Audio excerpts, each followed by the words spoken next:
What's up, everybody? Thralls Metal here once again. I'm Necrotic. I'm Jammin. And we have an album review for you. Imagine that. What are the odds? Yeah, yet another band that'll also be at MDF, too. And that's kind of why I selected this one, and then people were bringing it up in the comments. We are going to go over the latest offering from Havukruunu, Tavastland. This comes out also on the 28th of February on Svart Records. This band formed in 2005 in Finland.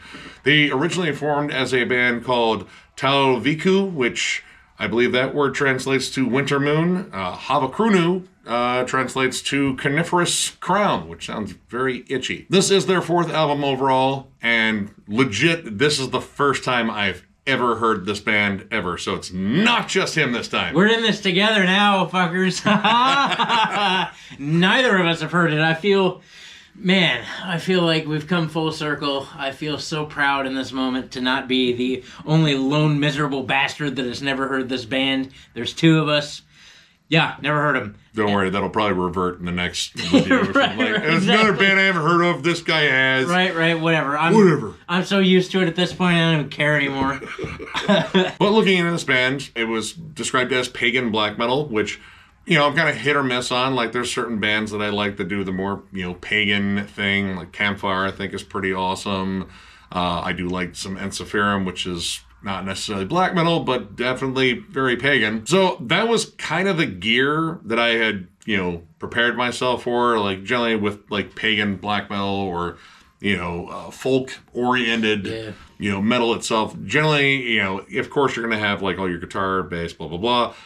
You also kind of have to factor in like, all right, will there be a hurdy-gurdy, a violin, bunch of like folk instruments? Will they be wearing deerskins? Yes. Everything from Guitar Center all at once, who knows? So that is kind of what I geared myself up for, and honestly, what we got out of this was something different. I mean, there's still a lot of like folk and, black metal, of course, that is the core of this band's sound, I would say. But there's a lot more to this. In fact, there's so much more to this that, like, legit, we were kind of looking at each other dumbfounded. Yeah, my black metal journey, so I wasn't real sure what I was going to get into, but I kind of had an idea of what I was going to get into. And then the pagan black metal, I've never really been a fan of pagan black metal. I think, for me, like, I think folky melodies and I don't get along. I think maybe that's what it is. I don't know. Sometimes the campiness of it doesn't get along with me either, but this was way more than that. Now, before we get into this, I'm going to preface this by saying that there's 8 songs, and they are all in Finnish, and I'm not going to try to say them. I'm just not. I can try, but we don't have that long of a video. I feel like by the time we get through these song titles, the camera's going to overheat, and we're going to be pissed off, and I'm going to go home. So there's tracks 1 through 8, and I'm simply going to refer to them as tracks 1 through 8. I am sorry. Havukruunu. What's the Havukruunu? Okay. Havukruunu. Yes, have one. I am sorry, Havukruunu. I love you guys, but I'm not gonna pronounce this. Sorry. I looked at the song titles and I instantly went, nope. The only people that could probably say these song titles properly are from Finland. We are not. No. But at least the opening of the first track, I'm going to try it. Why not? Let's go for it. Kuolemeton laun henki? Got it. Perfect. Perfect. So Finnish right now. Or however you actually say that properly. Opens up with atmospheric sounds. It sounds like there's like flutes and such, and then you get a narration from someone speaking Finnish. So we heard how to say a lot of words properly, but none of it registered. But then after that, the record just kind of opens up. Lots of melody, huge atmosphere. There are so many layers going on here. But something that shocked me right off the bat was how crisp the production was, because in my black metal journey, I am used to the recordings kind of sounding like butt. And this was not the case. Big, crisp guitars, the drums are chunky and punchy. Definitely not what I was thinking at all. And the songs themselves, in terms of like the style, like it really wasn't what I was expecting. Like, immediately you get into like some big, powerful, very bold riffs. Mm-hmm. It's anthemic, like right out of the gate. stampeding drums. You get harsh vocals. Like, this is like this has got an attitude to it. I like it. It doesn't come across as like dark or sinister. And then you get these soaring angelic choirs, and like, whoa, I did not think that was going to show up. And that is a thing that shows up quite frequently on this album. And holy shit, it's awesome. It adds such an epic vibe to this already epic music. And I'll say that this album starts off completely differently than it ends. By the time you get to the end of this album, it almost feels like you're listening to the same band, but they are jamming like almost a completely different style of metal. But at the same time, everything still interlocks. It still sounds like them. But the first 4 tracks on here are very much geared towards that more pagan metal sound. Like even in the harsh, cold tremolos on the title track, or track 3, which does have the word Havukruunu, which we might have said right, but the other word, no. But you get like these big, soaring tremolo harmonies, occasionally kind of like shifting around the melodies. There's a big thing on here that I really liked when, they would bring in these folky melodies. Like, you can instantly tell, like, they sound like they're being played by the elves of Rivendell, or, whatever the equivalent of that is in Finland. But there's a lot of these interesting key changes in them. And I like the fact that they go from, like, soaring to, like, a little bit more sinister and then back to soaring. There's this constant ebb and flow on here. But the main thing on here when it comes down to guitar work is riffs. My God, this album has so many fucking riffs. And it's not all, like, kind of in that pagan black metal or even necessarily flat out black metal style. There's a lot of stuff that ventures kind of off the reservation. Like thrash. Track 6, Unisakavaja. Maybe? Kavija? I don't know. But in that track, those riffs, for the most part, are fairly thrashy. There's a lot of machine gun riffing. There's a lot of thrashy gallops. I feel like we're opening up the pit, and I've got my bandana and my stomping boots on, and I'm ready to rumble. You're also like 20 years younger in this scenario, right? Well, age is nothing but a number. Tell that to your bones. Well, listen here, guys. Age is nothing but a number. No, you should be saying, please don't break. But yeah, that's the kind of riffing that's in here, or you get down to tracks like track 7, which again I'm not going to say, which has some like classic heavy metal moments. Like we're talking like Scorpions. Yeah, or Ronnie James Dio. In fact, like the lead work on here was kind of like the first tip off, because like listening to even the front half of this album, the leads sounded like very classic heavy metal. Like lots of feel to them. You get some cool, like, flashy, shreddy sections, but tons of melody. And it didn't necessarily kind of feel folky at all. They felt like more traditional leads that you would hear in, again, like, classic heavy metal bands, like Scorpions, fucking Dio, and, tons of shit like that.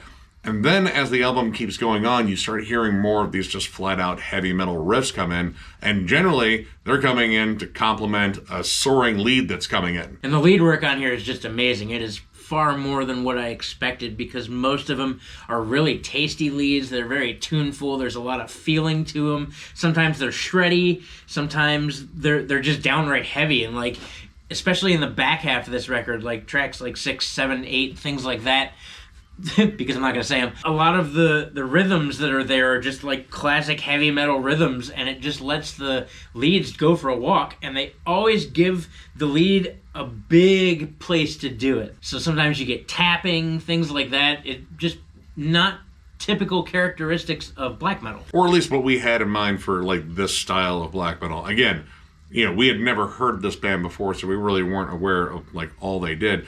And again, as we kept listening, as this album kept going on, it was like, dude, this is starting to kind of like shift around a bit. Yeah.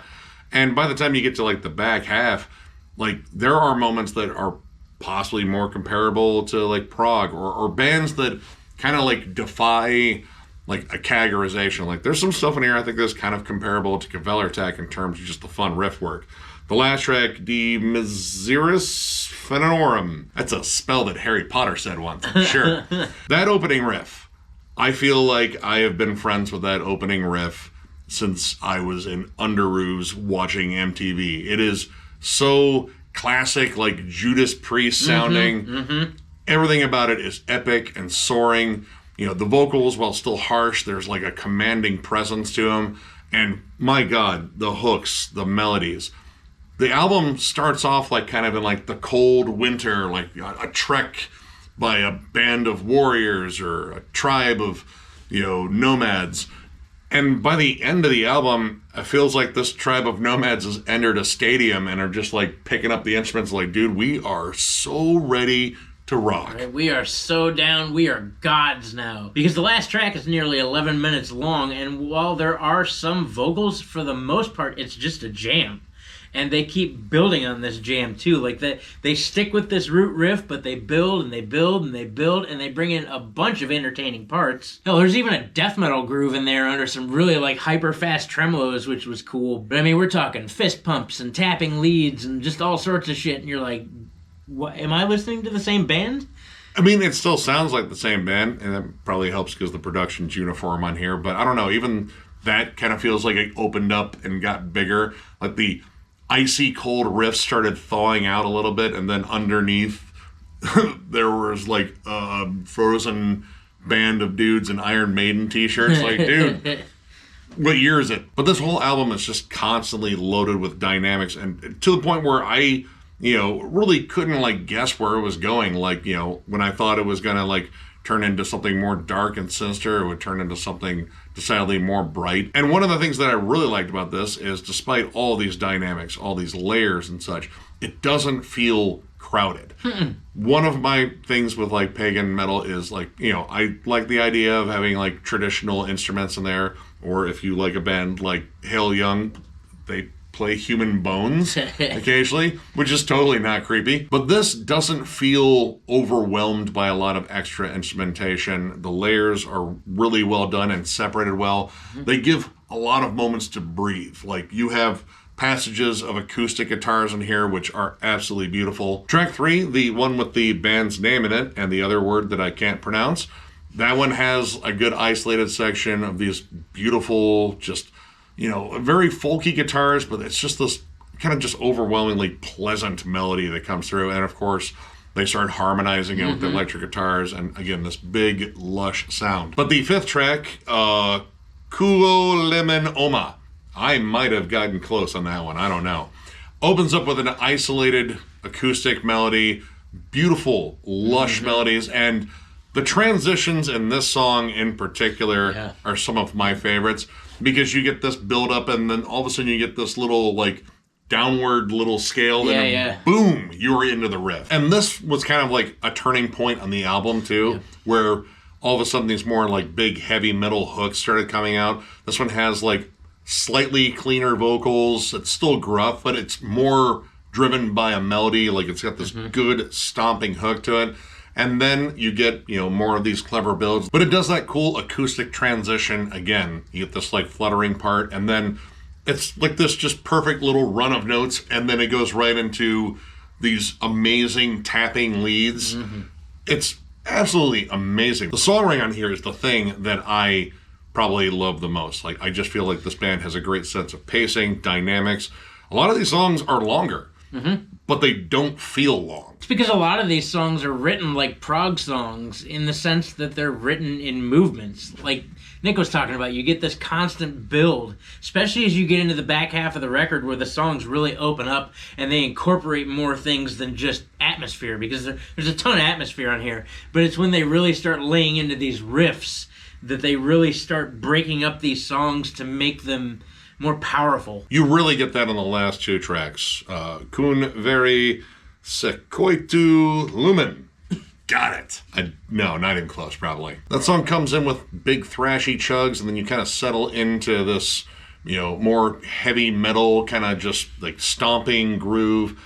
Big, epic, evil moments on this one, too. This is one of the few that I say has like kind of like a sinister sound. Like, you kind of get that almost like Dimmu Borgir kind of level thing, because there's like that synth passage behind it. It kind of builds up like, oh, or like Septic Flesh. That's probably a little bit better. But then the whole back half of the song is essentially this one riffy jam that they keep building on. Like, it has like the qualities that I think Arch Enemy wishes they had, where, you know, like, hey, it's anthemic, it's rising, it's blah, blah, blah. And it just sounds like a Disney version of At the Gates. This isn't that, though I wouldn't mind seeing this album enacted like in an on-ice performance, because I'm pretty sure it would involve warriors of some kind throwing spears at each other while they're, skating on ice. I think that sounds like fun. And then another cool thing they do in the end of that song is they, on top of all this, they add these really like spacey synths, which it's a touch that I didn't see coming, because that really doesn't happen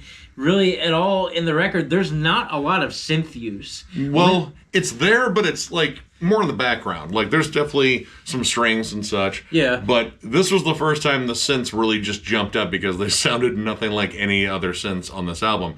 It's like all of a sudden the band got possessed by Rush, and like, hey, we'll do some open concert tom rolls. We're gonna put in some spacey Moog synths, and it works.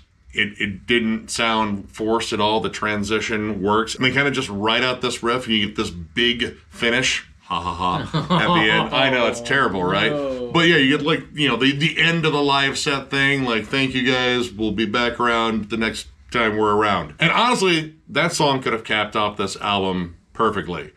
But after that, you have the last track, which I already said once. I'm not going to do it again. De Miseris Fenorum. He's also not going to do it, too. But after, track 7 here, I figured, like, what do they have left in the tank? That was kind of everything. And then you have this absolutely amazing 10-minute journey of a song that is just chock full of amazing transitions, beautiful songwriting, and a beautiful cool down at the end. Yep. Like, I wasn't expecting, like, the big rousing end. We kind of got that in the previous track, but I like how they kind of cooled it down with this beautiful vocal refrain. The harmonies in terms of the vocals on here, I think, are just amazing. But then they kind of like use the harmonized guitars that are behind it, kind of like just using that as a way to kind of ease out as the vocals drop out. And honestly, like for me, I was like, you know what? That's awesome. You've already played like every riff on the fucking planet. This has been an insane pace too. The transition's been amazing. You've earned a break. This is a great way to like probably walk off stage on the last track. Like, okay, let's just dim the lights so they can't see how much we're sweating. But at the same time, doing that in that way kind of makes it still like a big epic, like mic drop, done, walk off stage. As far as like any negatives on here, all right, I have nothing to compare this to in terms of their previous work.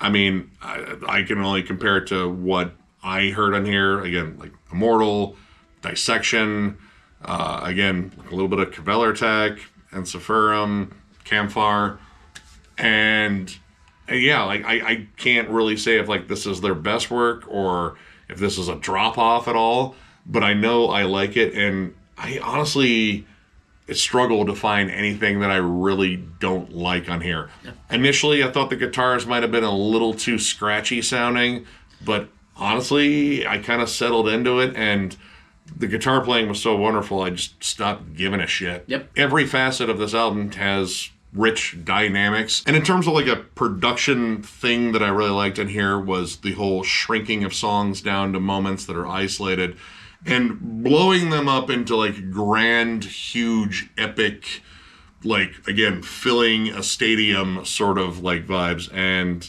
it did that well too. I can't think of anything to complain about. John? I can't either, to be honest. I, of course, didn't know what I was getting into, and my ears are still getting used to music like this, but this was not music like I thought it was going to be. This kind of scratched a lot of itches that I didn't expect it to scratch, because I just wasn't expecting this. I wasn't, I think of pagan black metal, I think of, again, production I'm not really a fan of, and like just straight tremolos for a half hour. And I mean, that's great, but it was so much more than that. And really, I stopped looking for things that I didn't like and just settled into the record and found 100 things I did like. So I don't really have any complaints, if we're being honest. And for that reason, I'm going to give this 4.5 stars. This record whooped ass. The guitar work is amazing. The transitions are beautiful. The atmosphere is gigantic. All of the songs are entertaining. They all have some sort of different, like, dynamic wow moment in them. The vocal harmonies are more of like a choir effect, and it really brings about a lot of like epic moments to even parts that aren't necessarily so epic, but it just, again, kind of encompasses the grandeur of what's going on here. It was heavy, it was dark, it was pretty. Another one of these bands with surprises around every twist and turn that are fucking awesome every time. Great builds and swells. Like, it was real entertaining to listen to, and so many times when we were jamming, we just kept looking at each other going, wow, because I didn't know what I was getting into. So yeah, if you're a fan of music like that and so much more, and bands like Dissection and Immortal and probably a bunch that I don't even know because I'm still a noob, check this out and I'll let Nick tell you more. Once again, apologize to the band for not being able to pronounce your song titles. We tried. I am going to go with the 4 for now. It is tentatively close to that 4.5 mark. This was absolutely amazing. Again, I had no expectations. I didn't know what this band sounded like at all, and I kind of just based it on what I had heard before, and it definitely wasn't that. This is something much bigger. Like, the scope of this album is grand. It's absolutely huge. But man, like, the songwriting is gigantic. It still packs a good black metal punch, but I feel like that kind of drops off towards the end in favor of big heavy metal hooks, soaring melodies. Jesus, the melodies are so damn good. Both guitar-wise and vocally. Like, you know, the harsh vocals are solid in here, but those big choir, like, vocal harmonies that come in, they're angelic, they're anthemic, they're bold, they're rousing. This album didn't necessarily feel like that dark, but I stopped really kind of looking for that. I was like, dude, just give me more hooks. Yeah. The lead play, actually crushing on here. Tits. This is a flat-out awesome album, and, you know, honestly, it'll probably get to that 4.5 mark the more I listen to it, because I'm going to order this probably not long after we're done recording this video.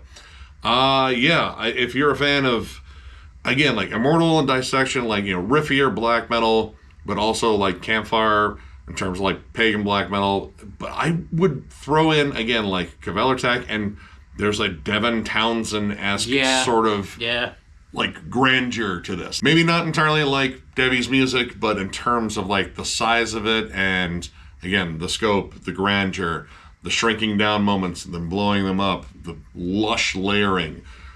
All those hallmarks are here and just executed so well. I clearly have missed out on this band. I'm definitely going to check out their older stuff too, but yeah, just check out this band. Trust me, this is a hell of a ride. So, if you enjoyed this review, give it a thumbs up, and if you are new to the channel, subscribe, because we do stuff like this all the time. We also have memberships. They're only 99 cents, and we do a members-only live chat, which we're eventually going to do another one here soon because it's getting around that time, and we try to do them monthly. And as for what we're going to talk about, your guess is as good as mine. Unless your guess is weirder than our usual guesses, then maybe we'll talk about something weirder. I don't know. It's generally kind of a lawless land in those streams, but yeah, we will have another one of those coming soon. And, you know, the memberships are the main way to support the channel overall. We still have our store, thrallsmetal.com, with our shirts and hats. That is linked down below. And, of course, if you would like to join this channel and become a member and tell people that you did that. Right?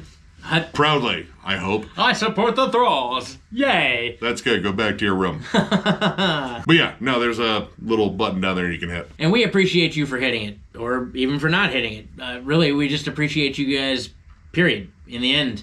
For you guys constantly tuning in to check out our album reviews and discography rankings and multiple discussion forums and Nick's never-ending collection updates and states of metal. Is it metal? Is it not metal? Just all metal all the time. We do it for you guys because we genuinely love you and are appreciative of the fact that you're here and interacting and making this channel a whole hell of a lot bigger than we ever thought it would be. Thank you so much for that. Yeah, you guys absolutely rule. Tons of content coming your way. So one more big thank you because you guys are awesome, and we'll catch you later.